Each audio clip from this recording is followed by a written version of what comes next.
이런 고민들이 많으실 거예요. 그런데 우리가 지역에너지 학교를 1회, 2회, 3회 하면서 이제는 내공이 좀 쌓였기 때문에 우리나라 농업 전체가 직면해 있는 에너지 문제에 대해서 한번 고민을 같이 해보자라는 의미에서 제가 화두를 던지는 겁니다. 이 연구 결과는 이 국회 예산정책처의 서세욱 박사님이라고 계신데요. 그분도 함께 고민하시면서 내용들을 만들어 주셨습니다. 우리나라가 이제 국가에너지 기본계획을 지금 만들고 있습니다. 우리가 어떤 에너지를 쓸지를 이제 국가에서 정리를 하고 발표를 하게 되는데요. 최근에 이제 특징 중에 하나는 원자력 발전소가 상당히 많이 들어가고 있다라는 겁니다. 그리고 특히 원전 비중을 지금보다 한 2배 정도 늘리는 게 국가의 에너지 기본계획에 잡혀 있는데 이게 올해 개정이 되게 됩니다. 그래서 이 국가의 에너지 기본계획을 통해서 우리의 에너지 수급이나 우리가 어떤 에너지를 쓸지를 좀 같이 고민하는 게 필요하지 않을까라고 해서 이 국가 사례를 얘기를 하고요. 그리고 최근에 6차 전력수급 기본계획이라는 게 만들어졌습니다. 그래서 우리나라 지금 전력 소비량이 너무나 급증하고 있어서 2027년까지 원자력 발전소도 많이 짓지만 지금 석탄 화력 발전소가 상당히 많이 지어지고 있어요. 그런데 지어지는 지역들을 보면은 영흥, 서천, 삼천포, 강릉, 삼척, 강릉, 당진, 포천, 여주 주로 이제 수도권이 아닌 지역에 지어지고 있다라는 거. 그리고 강원도에 석탄 화력 발전소가 상당히 많이 들어간다라는 이런 특징들이 있습니다. 근데 이렇게 지역에 발전소가 많이 지어지면은 송전탑 분쟁이 또 일어날 수밖에 없는 거죠. 지금 보면은 밀양에서 송전탑 때문에 아주 오랫동안 싸우고 계시는데 그거 말고도 영덕에 신규가 들어가고 삼척에 신규가 들어가게 되면은 송전탑이 들어가게 됩니다. 그래서 제가 이런 걸 하다 보면 너무 안타까운 게 수도권의 전력 소비를 감당하기 위해서 지역에 발전소가 많이 들어서고 그러다가 그 라인에 있으면은 지역에 농사 짓는 분들이 이 송전탑 때문에 또 반대 운동 하시면서 너무 고통스럽다라는 거죠. 그래서 도시는 전기를 쓰기만 하고 농촌은 발전소가 들어서고 송전탑이 들어서는 이런 구조 속에 우리가 지금 좀 놓여 있다라는 것들을 보여드리려고 하는 거고요. 지금 이 그래프를 보시면은 농촌 지역의 에너지 소비량입니다. 보면은 2000년대 들어서 2007, 8년도 2000년대 초반부터 시작해서 지금 에너지 소비량 자체는 좀 떨어지고 있는데 이게 어떻게 보면 우리나라 전반적인 농촌 지역에 안타까운 농업이 이제 쇠퇴하고 있다라는 것들을 좀 보여주는 게 아닌가 싶기도 하고요. 그랬을 때 특징은 농업 기계 비중은 줄어들고 있어요. 이제 농기계는 좀 웬만큼 보급됐다라는 생각이 드는 것 같아요. 그래서 에너지에 있어서 농업 기계용이 그래도 절반 이상을 차지하고 있는데요. 냉난방이 32%를 차지하고 있어서 실제로 농촌 지역에서 냉난방, 특히 난방 문제가 되게 심각하다는 걸 보여주고 있는 것 같습니다. 그러면서 또 에너지원의 특징은 경유의 비중은 줄어드는데 전력 비중이 막 높아지고 있어요. 농촌 지역에서도 전기를 많이 쓰고 있다, 전기로 많이 전환되고 있다는 것들을 보여주는 거고요. 그랬을 때 여기도 보시면은 추위가 주로 석유류가 많다가 맨 위에 있는 게 전기거든요. 계속해서 급증 2008년, 2011년 넘어서면서 전기가 상당 부분 늘어나고 있다는 게 보입니다. 근데 이게 왜 그러냐 했더니 전력 소비를 집중해서 쓰는 곳이 있어요. 바로 축산. 축산이 전력을 엄청나게 쓰는데 여기가 또 대규모화가 되고 있는 거. 그리고 또 최근에 농산물 건조기, 고추부터 시작해서 건조하는 건조기들이 상당히 많이 농촌에 보급이 되면서 이런 추세가 일어나고 있는 겁니다. 그래서 예전에는 도시만 전기를 많이 쓴다라고 했었는데 이제 농촌도 전기화가 진행되고 있는 이런 것들을 볼 수가 있는 거고요. 그건 아무래도 당연히 가격 때문이죠. 지금 보면은 등유보다 가정용 전기 요금이 더 낮고 산업계는 더 낮고 농촌에 지원하는 건 더 낮고 거기 식량까지 하다 보니까 우리나라가 계속해서 석유를 써야 될 거를 전기로 쓰면서 계속해서 전기화가 일어나고 있습니다. 그래서 이렇게 에너지 정책 측면에서 딱 보게 되면은 전기화가 진행되니까 발전소 많이 짓고 발전소 많이 지으니까 송전탑도 많이 들어서고, 이게 상당히 생태적인 삶, 순환의 삶, 이거는 상상할 수 없을 정도로 지금 에너지가 심각한, 특히 전기 문제가 심각한 상황으로 가는 것 같고요. 그랬을 때 보면은 우리 이 전기 요금이요, 이 삼각형이 농사형이에요. 농사형은 원가의 34에서 39%만 내고 있습니다. 가정용 전기요금이나 일반용은 거의 원가에 가깝고요.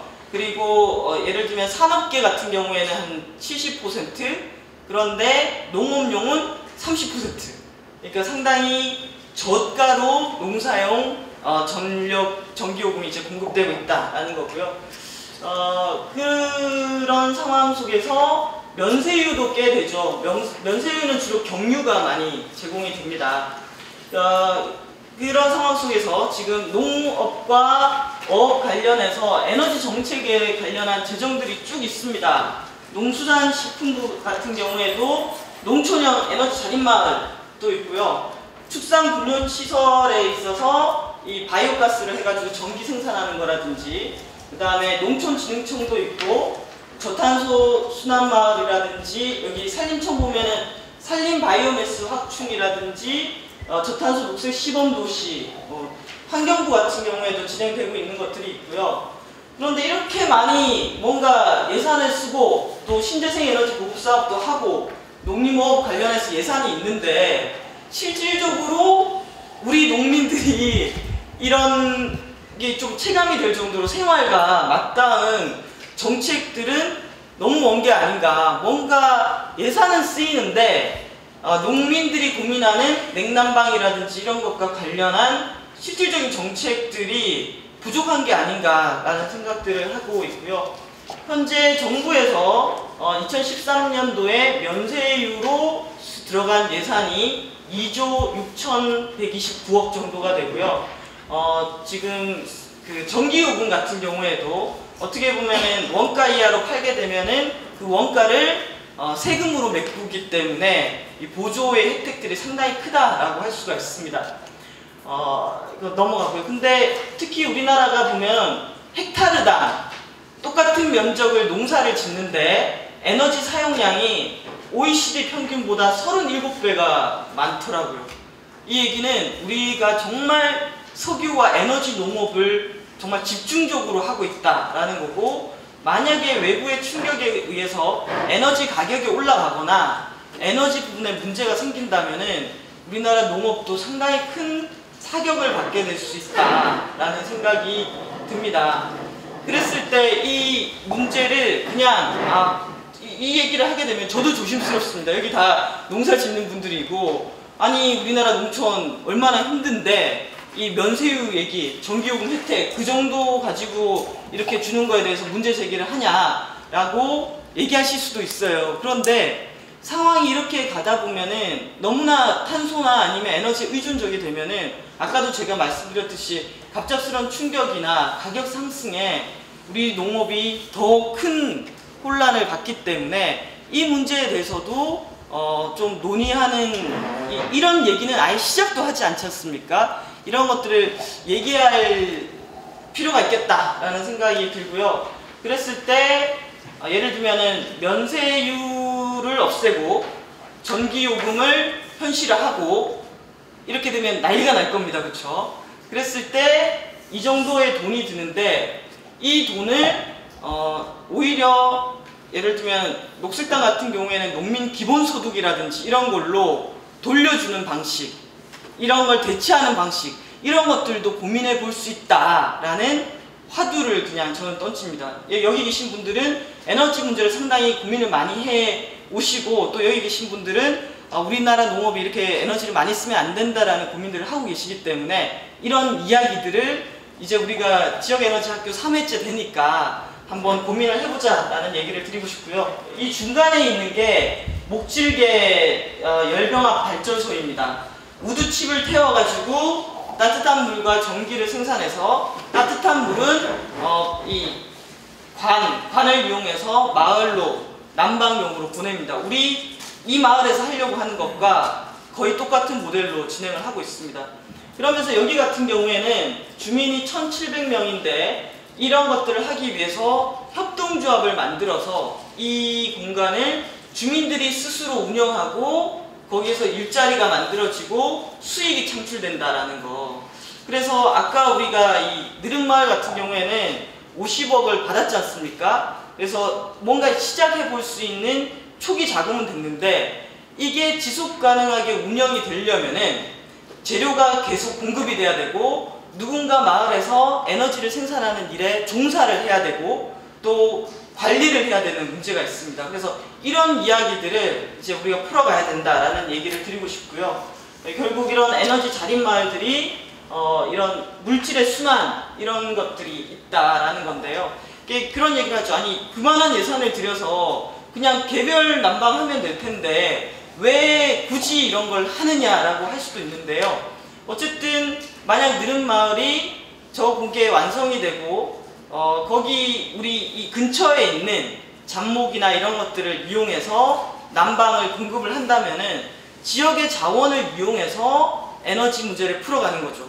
그리고 또 그걸 통해서 뭔가 일자리가 만들어진다면은 이 마을이 먹고 살 수 있거나 이렇게 경제가 돌아가기 위한 상당히 중요한 요건들이 되는 거죠. 그래서 저는 이게 하나의 느릅마을이 실험이라고 생각을 해요. 그래서 느릅마을이 지역의 자원을 이용해서 에너지를 충당할 수 있구나. 그리고 그걸 통해서 뭔가 경제적인 효과도 같이 연관될 수 있구나 라는 이런 메시지, 그런 것들을 만들어내는 과정이 정말 중요하다는 생각이 듭니다.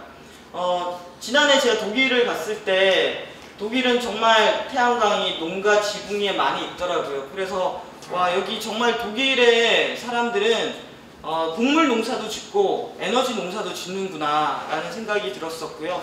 그리고 여기 보면은 이 건물에 노란색 간판이 붙어 있더라고요. 그 간판에 젖소가 이렇게 그림이 있고 태양광 그려놨는데 뭐라고 적혀 있냐면은 우유도 전기도 지역에서라는 얘기가 있었어요. 그래서 와, 지역의 먹을거리, 지역의 에너지 이런 것들이 같이 만나도록 하는 작업을 상당히 많이 해야겠구나. 그리고 뭐 이 풍력이라든지, 그리고 이 사례도 재밌습니다. 마을 해관에 펠렛 보일러가 들어가 있습니다. 그래서 이 마을 해관이 반으로 뚝 잘려가지고요, 절반은 이런 이야기하는 시설이면은 바로 옆에, 사람들이 있는 바로 옆에 이 펠렛 보일러가 들어가 있더라고요. 그래서 여기서 펠렛을 연소해서 거기에서 이 뜨거운 따뜻한 온수를 만들어서 마을 중앙, 정말 가깝죠. 그래서 마을 중앙으로부터 바로 이웃에 이 온수를 이제 공급하는 거예요. 근데 그렇게 되려면은 말씀드렸듯이 소음 문제가 없는 거고, 배기가스에 관한 문제도 해결을 한 거고, 이 보일러의 성능이 상당히 좋아야 된다라는 거고, 그리고 이 마을 해관에 이게 들어오려고 하면은 마을 사람들이 어떻게 했겠어요? 반대도 있었겠죠. 설득과 이 합의의 과정, 이런 것들도 있었던 것 같아요. 그래서 어쨌든 이 사람들이 우리보다 훨씬 더 많이 앞서 있겠죠. 기술이나 보일러에 대한 것들이나 펠렛의 질이라든지. 그런데 불가능한 것은 아니다라는 것들을 보여주는 것 같습니다.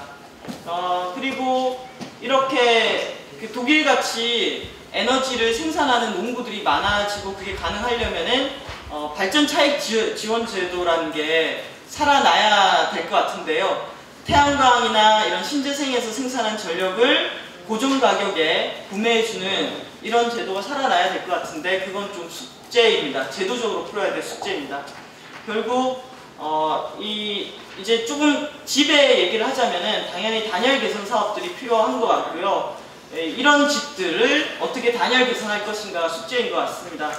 인제에 여기 주대감 박사님 같은 경우에는 농촌형 임대주택을 건설을 하는데, 이 농촌형 임대주택의 조건이 에너지 저소비형이어야 되고 이런 실험들을 하고 있습니다. 그래서 이런 고민들을 안 하는 게 아니다라는 거. 그래서 이런 분들을 좀 모아서 에너지를 합치면은 우리가 좀 적용해 볼 수 있는 대안들을 만들어 볼 수 있지 않을까라는 생각들이 들고요. 이제 뭐 이런 산청 미들레 공동체는 이런 방법도 쓰고 있고, 심지어 이렇게 태양을 모아가지고 이 온수를 만들어서 난방하려고 했던 이런 실험들도 시도를 했었다라는 거.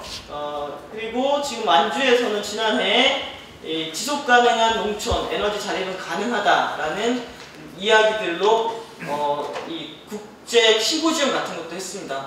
이 얘기는 이제 관심이 있고 사람들이 이 주제를 가지고 이야기하기 시작했다라는 생각이 듭니다. 1월 달에 열렸던 나는 난로다 공모전의 모습이고요. 그리고 지역별로 이런 지역의 에너지를 주제로 한 협동조합들을 준비하는 곳들이 있습니다. 오늘 우리 동아에서 오신 이재열 선생님 같은 경우에는 이미 핸즈 적정기술 협동조합을 만들어서 활동을 하고 계시고요.